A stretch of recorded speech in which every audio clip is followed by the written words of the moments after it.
Voilà les conséquences tragiques du 31 décembre. Voyez comment cette jeune fille a fini le lendemain de cette nuit, après être rentrée d'une boîte de nuit.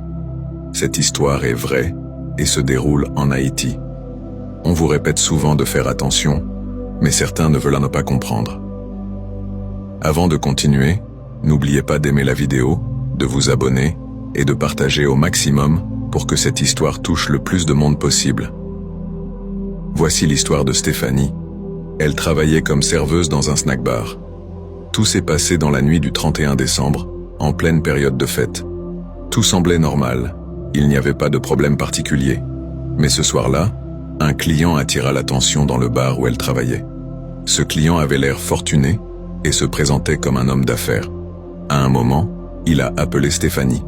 Elle s'est approchée et ils ont commencé à discuter. L'homme lui a fait la cour, lui disant clairement qu'il était intéressé par elle. Stéphanie, de son côté, a accepté ses avances.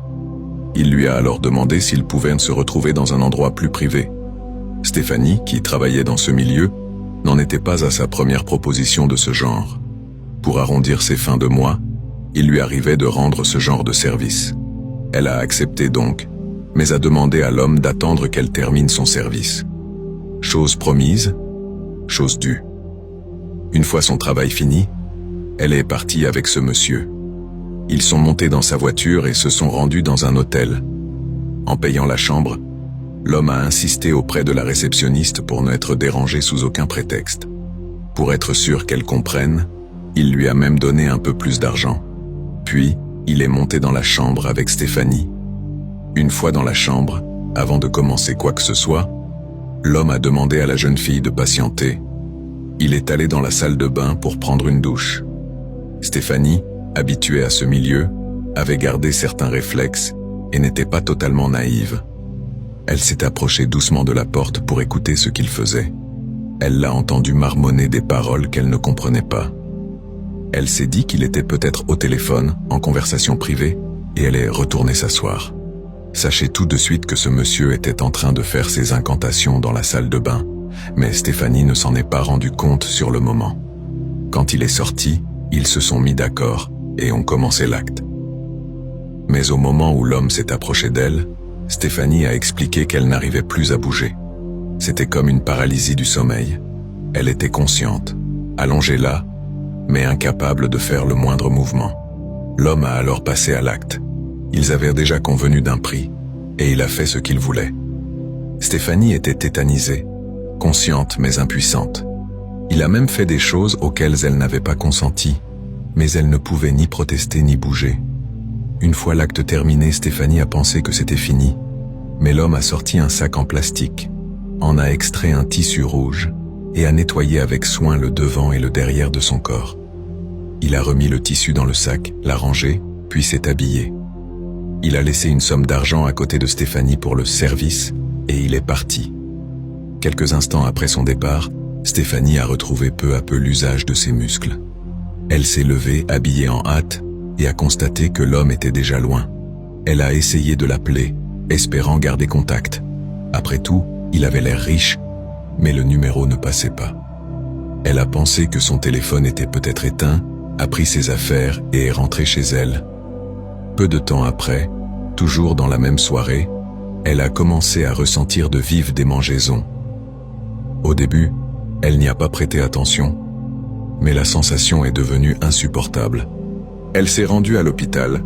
Les médecins l'ont examinée, ont fait des tests, mais n'ont rien trouvé.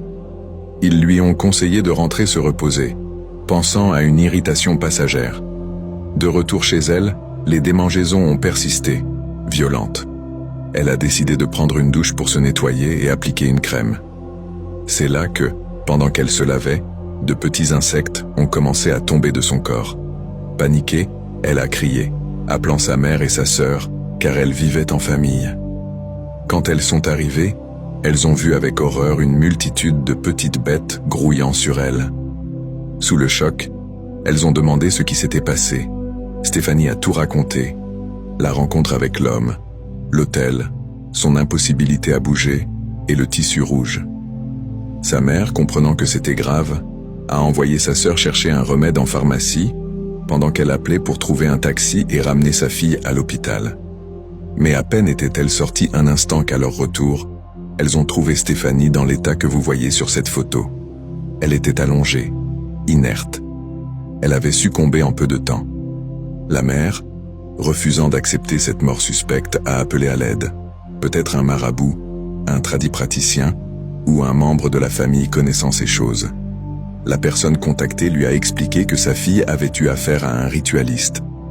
L'homme avait pratiqué un rituel avant l'acte, ce qui l'avait paralysé.